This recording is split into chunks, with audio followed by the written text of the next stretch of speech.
The stars outside the ship moved like slow rivers of light. Kira stood by the window in the small hallway, watching them. Her hand touched the glass softly. She had traveled in ships before, but never like this. Never with peace. Never with. Safety Dot Aaron walked by with a cup of tea and stopped beside her. He looked at her for a moment, then at the stars. "You like watching them?" he asked. "Yes," Kira said. "They remind me of stories my mother told me. Each star was a gate to a better world." Aaron smiled. "I like that." They stood in silence for a while. Kira still didn't talk much, but her silence now felt different. Not fear, just calm. Later that day, they landed on a small station near the edge of neutral space. It was called Dusk Point. The place was quiet, used by traders and fuel ships. Not many stayed long. Aaron needed supplies. He asked Kira if she wanted to stay on the ship or come along. She looked unsure. "Will they say things again, like the others did?" Aaron looked her in the eyes. "Maybe, but you don't have to be afraid." "You're not alone." Kira took a breath and nodded. "I'll come." They walked together through the station. A few people stared, but Aaron kept walking. His calm steps gave her strength. She walked beside him, head up. They entered a small shop filled with tools and ship parts. The owner, a short human woman with gray hair, greeted Aaron with a grin. "Aaron, long time." "Still flying that rust bucket?" "Still runs," he smiled. "Looking for connectors and a fuel chip." The woman nodded, then glanced at Kira. Her face showed no hate, only curiosity. "She yours?" She asked. Aaron looked at Kira, then back. "She's my crew." The woman raised her eyebrows. "Didn't know you were hiring." Aaron shrugged. "Found someone better than a broken droid." Kira stayed quiet but felt something warm in her chest. Crew, not slave. Not prisoner. Crew. After shopping, they sat at a small table in the food area. Aaron shared a simple meal. Kira looked around. No one was laughing at her. Some looked, but no one spoke. She felt strange. Nervous, but proud. "Thank you," she said. "For what?" Aaron asked. "For not hiding me." He looked at her. "Why would I hide you?" "Because I'm different." Aaron shook his head. "You're smart. You're strong. You've survived things most people never could.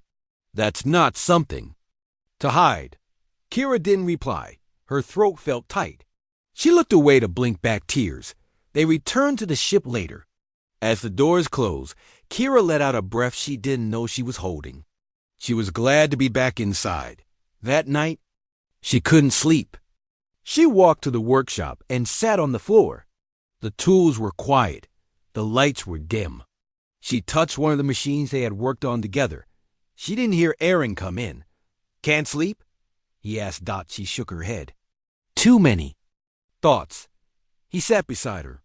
"What kind of thoughts?" She hesitated. "I keep thinking this will end. That I'll wake up in the cage again. Or that you'll change your mind and throw me away like the others." Aaron was quiet for a moment. Then he said, "I won't do that." "You say that now." "But what if I make a mistake?" "Then we fix it. Like anything else." Kira looked at him. "Why are you like this?" Aaron gave a soft laugh. "I don't." "No, maybe because I've made mistakes too. And someone once gave me a second chance." They sat together in silence again. Then Kira asked a question that had been inside her for a long time. "If I was born ugly or broken, would you still have helped me?" Aaron turned to her. "You weren't born broken. You were hurt. There's a difference." Kira didn't reply, but her eyes filled with tears. She didn't cry loudly. The tears just rolled down slowly, like rain that had waited too long to. Aaron handed her a cloth without saying a word. She wiped her face and gave a small laugh. "I'm not usually like this." "You don't have to be strong all the time," he said. She nodded. That night, she finally slept. Not because she was tired, but because for once, she felt safe. The next morning, Aaron found her in the kitchen area, making breakfast. It wasn't perfect. The toast was a little burned and the drink too sweet, but he smiled. She handed him a plate. I tried. It's great, he said, taking a bite. Kira watched him eat. For the first time, she felt like she belonged somewhere, not just as a guest. Kira woke up to silence. Real silence. Not shouting. Not the clanging of cages. Just the soft hum of the ship. She lay on a soft bed with clean sheets. Her body still hurt, but not as much as before. She blinked at the dim lights above her. 4. A moment, she forgot where she was. Then the door slid open. Aaron stood there with a small tray of food. Morning, he said, offering a small smile. I thought you might be hungry. Kira sat up slowly. Her muscles were sore. She took the tray with both hands. It was bread, fruit, and a warm drink. She looked at him, unsure. It's not poison, Aaron joked. Kira gave a small nod and began to eat. She ate carefully, as if it would be taken away. Aaron sat in the corner and waited. You don't have to eat fast, he said. There's more if you want. Kira looked up. Thank you? He nodded. You're welcome. After she finished, she placed the tray down and looked around the room again. It was small but clean. A bed, a light, a small shelf, a door to the bathroom. She had never been in a place like this that belonged to her. Where are we going? She asked softly.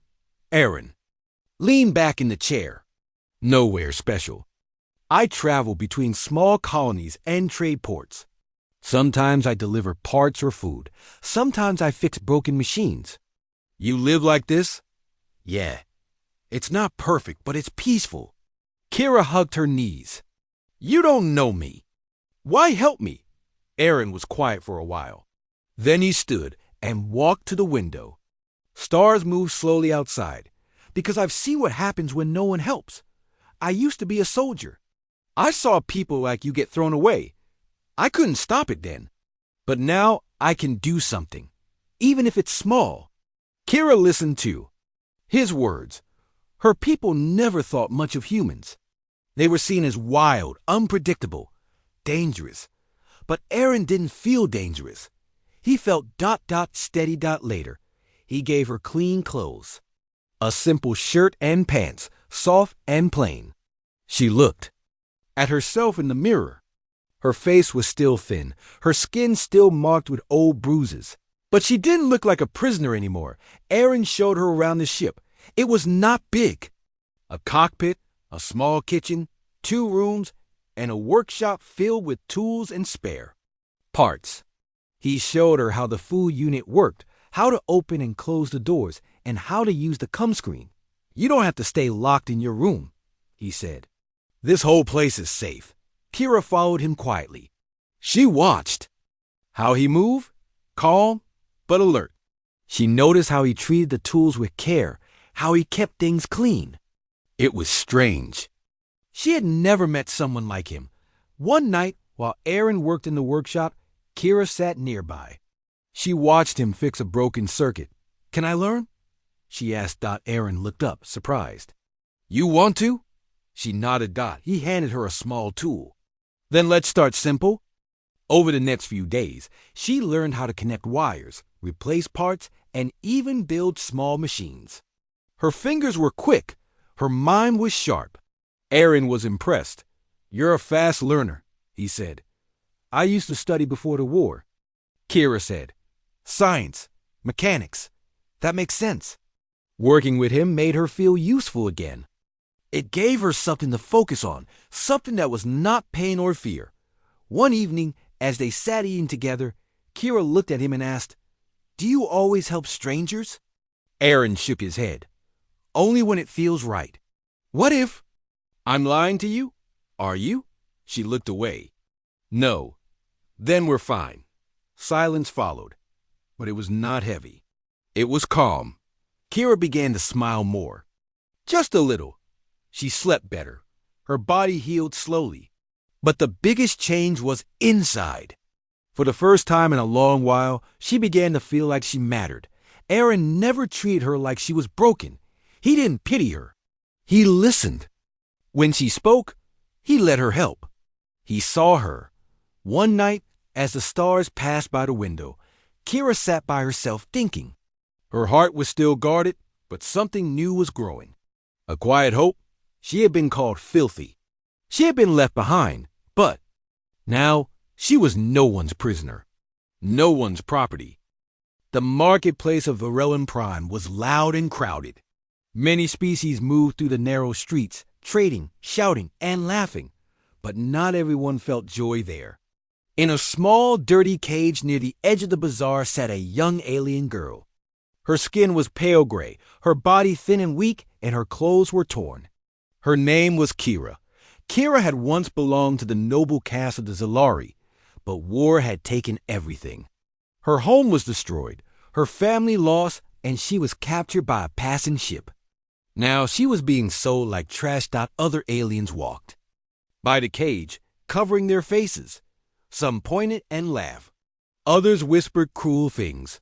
She smells worse than a sewer. Even vermin wouldn't touch her, too filthy to keep.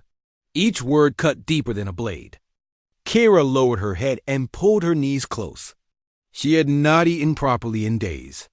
Her silver eyes, once bright, now looked dull and tired. The sun of Varellin Prime burned down, and the metal bars of her cage grew hot. A group of young traders passed by and threw a piece of spoiled fruit at her. It hit her cheek and rolled away. They laughed and walked off. Kira didn't cry. She had run out of tears long ago. Then someone new approached. He wasn't like the others. He was human. His name was Aaron. He had just arrived on the planet with his small ship, the Wanderlight. He didn't look rich or powerful. His clothes were simple, dusty from travel. But his eyes were sharp and kind. Aaron walked slowly past the stalls, looking at tools and supplies. Then his gaze fell on the cage. He stopped.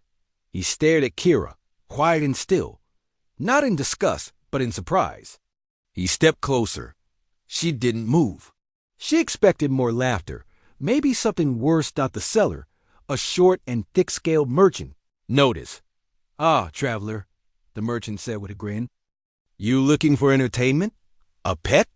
This one is cheap." Aaron frowned. "She's not a pet." "Of course not. Of course not," the merchant lied quickly. "Rare stock. Zalari female. Very obedient. Just a bit dirty." Aaron crouched by the cage and met Kira's eyes. She flinched, but held his gaze for a moment. "What's your name?" he asked. She hesitated. Her voice was dry. "Kira. How long have you been here?" "I don't know," she whispered. "A long time." Aaron stood up.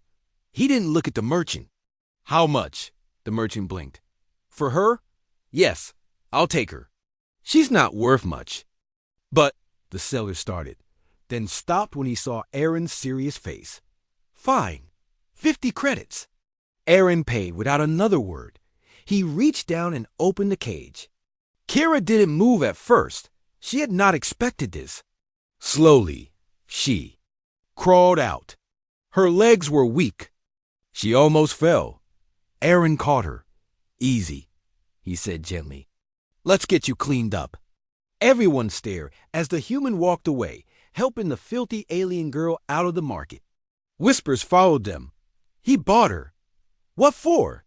"She's not even pretty. Disgusting." Aaron ignored them. He didn't care what they thought. Back at his ship, he gave her clean water and food. She ate slowly, carefully. He showed her the small room she could rest in. She looked around, unsure if it was real. "You can stay here as long as you want," Aaron said. Ki Iori looked up at him. "Why?" "You needed help," he said, "and I was there." She wanted to believe him, but years of pain and fear made it hard. "I don't have anything to give you," she said. "I'm not asking for anything," he replied. For the first time in so long, Kira felt something strange. Not fear, not hunger, but something warmer. She didn't know the word for It yet dot as the Wanderlight lifted off from Varellan Prime. The cage and the laughter were left behind. But the wounds in Kira's heart remained. Still, she looked out the window and saw stars. Endless stars. And beside her sat a human who didn't treat her like dirt. Maybe, just maybe, this was the start of something new. The days passed quietly on the ship. Kira found a rhythm in her new life. She helped Aaron with small repairs, cleaned the ship, and even cooked meals. She smiled more often, and her eyes had light again. She still didn't speak much, but when she did, her words were stronger. One day, Aaron received a message on the ship's screen. It was from a small colony on the edge of the Orion Belt. Their power system had failed, and they were offering payment for emergency repairs. Aaron looked at Kira. "Want to come along?" Kira nodded. "Yes, I want to help." They set a course and arrived at the colony 2 days later. It was a mining settlement with dusty air and old buildings. The people there were tired and worried. Children sat on the ground, fanning themselves as the heat grew worse without power. Aaron and Kira were taken to the generator building. It was large, filled with broken wires and burnt circuits. Aaron looked around and sighed. This is going to take some time. Kira stepped forward. "I can check the lower coils." The engineer there, an older man with a thin face, looked at her with doubt. "You sure you know what you're doing?" Aaron replied for her. "She does," the man shrugged. "Fine, just don't make it worse." Kira got to work. Her hands moved quickly, and she worked with care. Aaron watched her from above, feeling proud. She was not the same girl he found in a cage. She was growing stronger every day. After hours of hard work, the lights came back on. Fans started to spin. Machines hummed to life. People cheered. Children ran out of their houses and smiled. It felt like hope had returned to the colony. The leader of the colony shook Aaron's hand. "We're grateful, and your partner is very skilled." Aaron nodded. "She's the reason it worked." That night, the colony held a small meal in their honor. People brought food and drinks. They lit a fire outside and told stories. Kira sat beside Aaron, listening to the laughter and music. One of the women handed Kira a small necklace made of silver wire and blue glass. "For luck," the woman said, "and for strength." Kira touched the necklace, her fingers shaking slightly. She whispered, "Thank you." The woman smiled. "You remind me of my daughter. She was taken during the raids. I hope someone was kind to her too." Kira looked down. The firelight made her eyes shine. "I hope so too." Later, as they returned to the ship, Kira was quiet. Aaron looked at her. "You okay?" "I'm thinking about what that woman said." "You helped fix their world today." Aaron said, "That matters." Kira nodded. "I never thought I could help anyone. Not after what happened to me." "You're helping more than you know," he said. The ship lifted off again, flying through the stars. Kira placed the necklace on the wall beside her bed, a reminder, not of her pain, but of the strength she had found. One evening, while fixing a water pipe in the back room, Kira heard a sound from the comm system.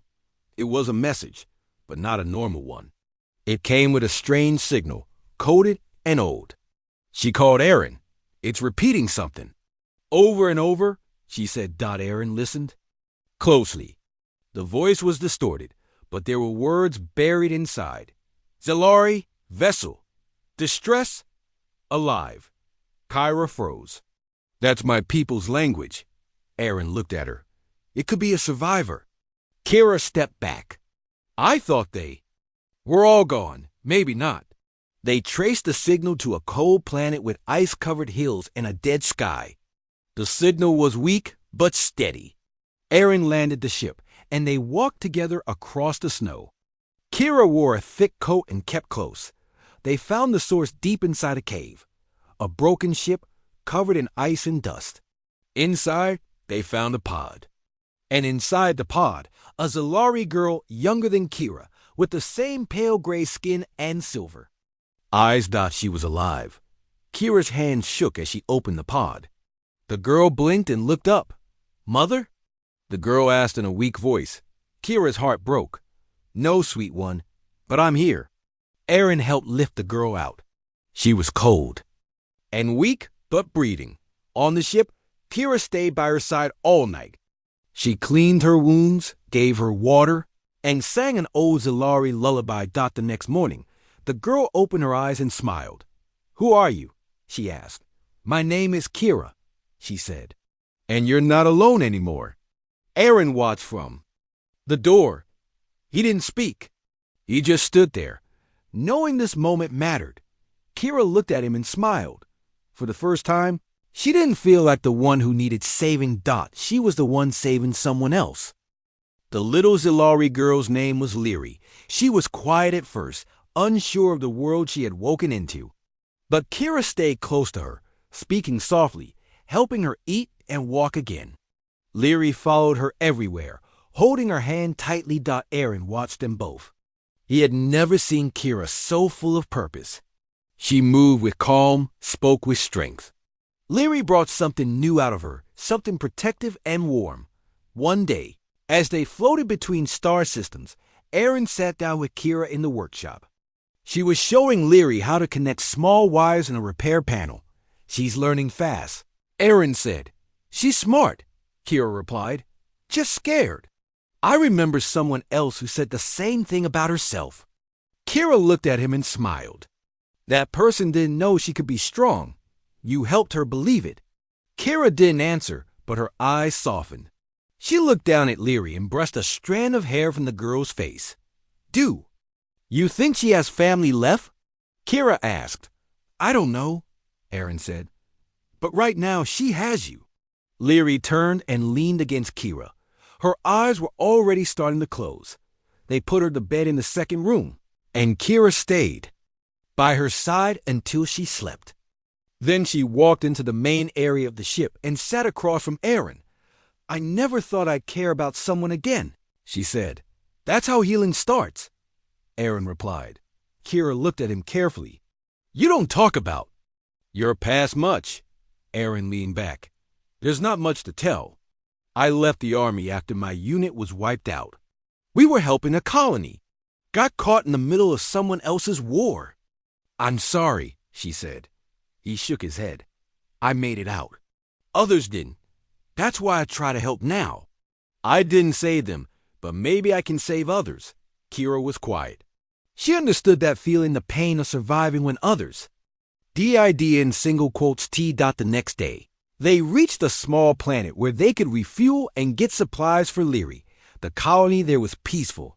Fields stretched across the land, and the buildings were low and simple. Aaron stayed on the ship to do repairs while Kira took Leary into the market. The people looked at them, but there was no laughter, no cruel words. A woman gave Leary a small fruit and winked at Kira. Your daughter? She asked. I paused.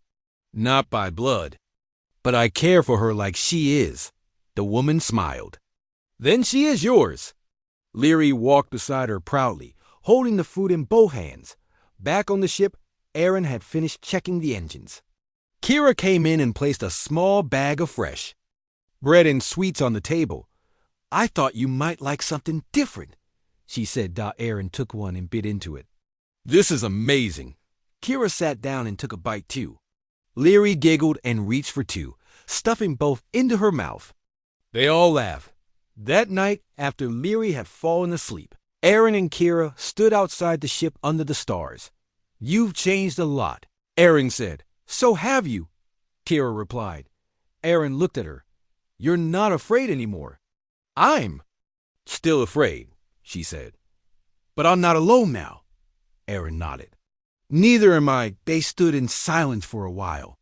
Then Kira said, people used to call me filthy, like I was less than nothing.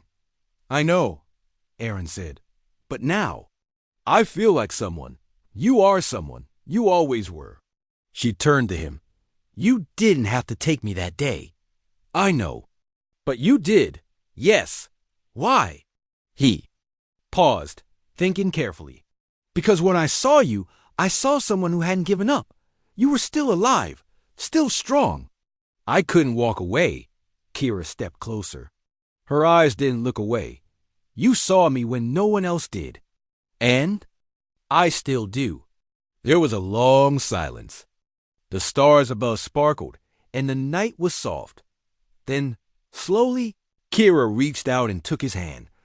I'm not ready for everything yet, she said. But I want to stay. With you. Aaron gently squeezed her hand. That's all I need. They stood like that for a long time, not speaking, just holding on to the quiet truth between them. Inside the ship, Leary slept peacefully, safe and warm.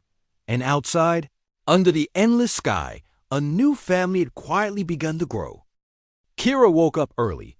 The ship was still quiet. Aaron was asleep, and Leary was curled up in her small bed, holding a soft blanket. Kira stepped into the hallway and made tea in the small kitchen.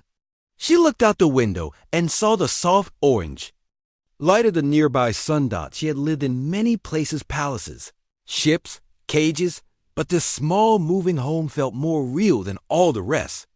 It was not rich, but it was warm. It was not big, but it was safe. Later that morning, Aaron joined her at the table. Where to next? She asked. Aaron pulled up a map on the screen. There's a research station nearby. They sent out a request for repair help. Looks like their data systems failed. Kira leaned in. Do they have children there? I don't think so. Mostly scientists. She nodded. Leary might enjoy the stars from the observation dome. Aaron smiled. Then, it's settled. They travel for 2 days. Kira taught Leary how to read a few words on the screen. She made small flashcards and used simple drawings. Leary giggled and pointed at the pictures. Star, Leary said proudly. Very good, Kira replied, hugging her gently. When they reached the station, they were welcomed by an older woman named Dr. Clara Miles. She had kind eyes and white hair tied back. She wore a silver coat with a station patch on her chest. Thank you for coming, she said. Our systems are old, and we lost most of our stored data. Nothing too critical, but we'd like to recover it. Aaron nodded. We can help. Clara noticed Leary. And who is this little star watcher? Leary hid behind Kira's leg. Kara smiled. Her name is Leary. She's with us. Clara bent down. Hello, Leary. I bet you'll like the view from the dome. Leary peeked out and gave a small nod. While Aaron started working on the systems, Kira helped sort wires and clean the workstations. She was quick and careful. Clara watched her with interest. You've got skilled hands. Clara said. I had a good teacher, Kira answered, nodding toward Aaron. Clara looked at her for a moment. If you don't mind me asking ... you're Zalari? Yes, Kira said, voice quiet. Clara gave a kind smile. You don't have to worry here. I was part of peace missions during the war. I saw too much hate. Kira felt a strange mix of surprise and peace. Thank you for saying that. That night, they stayed at the station. Clara gave them a private room and let Leary use the observation dome. Kira and Aaron sat with her, watching the stars pass by in waves of color. Leary pointed. That one? Looks like a bird.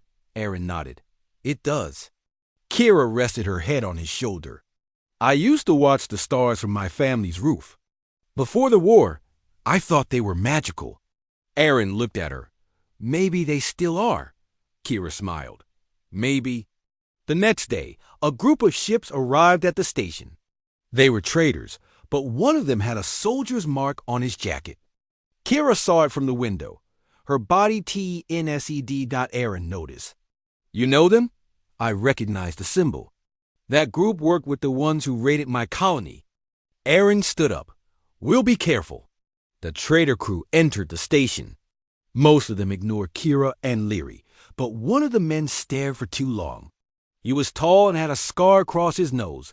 He walked up to Aaron later in the docking bay.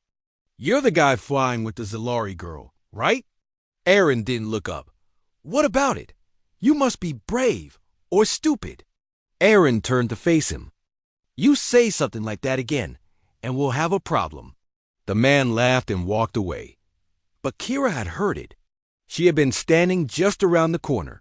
When Aaron came back, she said nothing, but her heart was heavy. She didn't want trouble to follow them. She didn't want Leary to see hate again.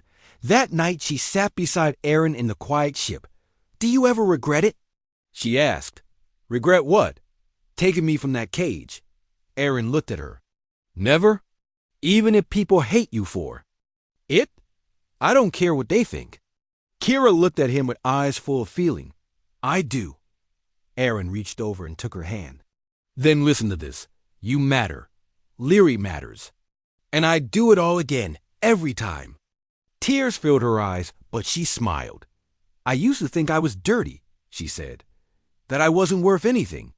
"Then they were blind," he said. She leaned into him and whispered, "You saw me."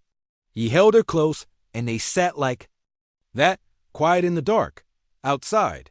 Stars moved through space like rivers of light, and inside, 3 hearts found peace where once there had only been pain. The ship left the station quietly. Aaron, Kira, and Leary watched as the stars stretched across space once more.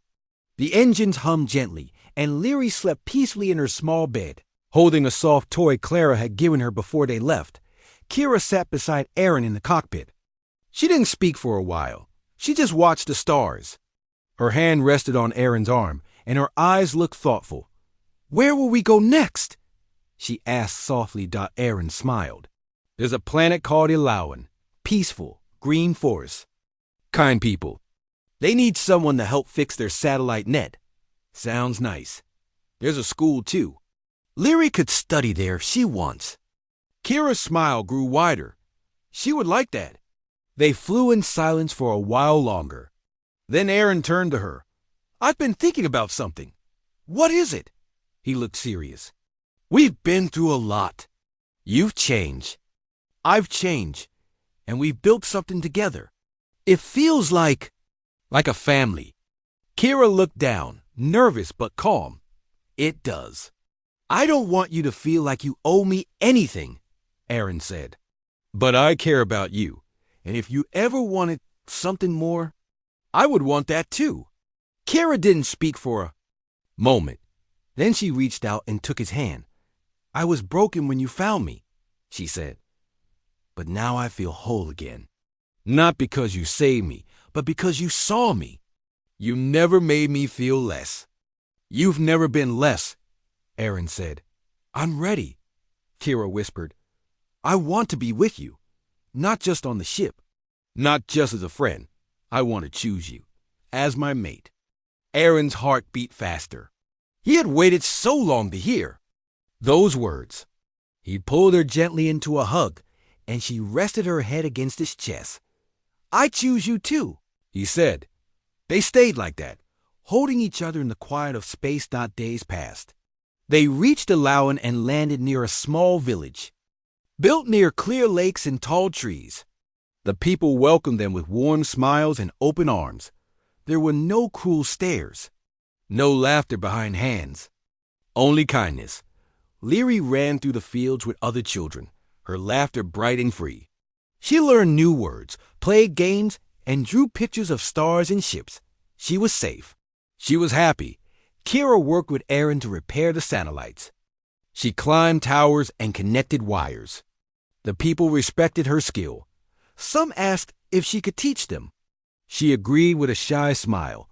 Aaron spent his days helping fix machines and his nights watching the sky with Kira. One evening, the village held a small celebration to thank them. There was food, music, and dancing. Leary wore a dress made of soft blue cloth, and Kira wore a silver band in her hair. Aaron took her hand and led her through the dance circle. They moved slowly, simply, with no need to speak. Later, under the stars, Kira looked at him and said, "This is what I never thought I'd have. A home, a family, love." "You have all of that now," Aaron said. Kira smiled. "Yes, I do." The villagers gave them a small house at the edge of the forest. It was quiet, with a garden full of flowers and a wooden porch that faced the sunrise. They made it their home. Kira placed her old necklace on a hook by the door. The one, the woman. On the mining colony had given her for strength, she said. For the journey, Aaron added. Every day felt full of laughter, work, and peace. Kira taught young people how to fix machines. Leary learned to read and write and spoke both Earth and Zilari languages. Aaron built a workshop and helped the village grow stronger. They still flew sometimes. Short trips, missions to help others. But they always returned home. One night, after Leary had fallen asleep, Kira and Aaron sat on the porch, watching the stars. "Do you remember the cage?" Kira asked. Aaron nodded. "I remember. I used to think I'd never be free of it," she said. "But now, I don't even think of it every day." "That's healing," Aaron said. "I never thanked you for seeing me, for not turning away." "You don't have to thank me," he said. "You changed my life too." They sat quietly. The wind moved through the trees. The stars above seemed to watch over them. Kira leaned her head against Aaron's shoulder. "I was called filthy, something to throw away. But you are not," Aaron said. "You're strong, kind, and full of light. And you're mine." Kira closed her eyes. "And you're mine." They stayed there as night wrapped around them like a blanket. Once, she had been mocked, rejected, left behind. Now she was loved. She was chosen. And at last, she was free.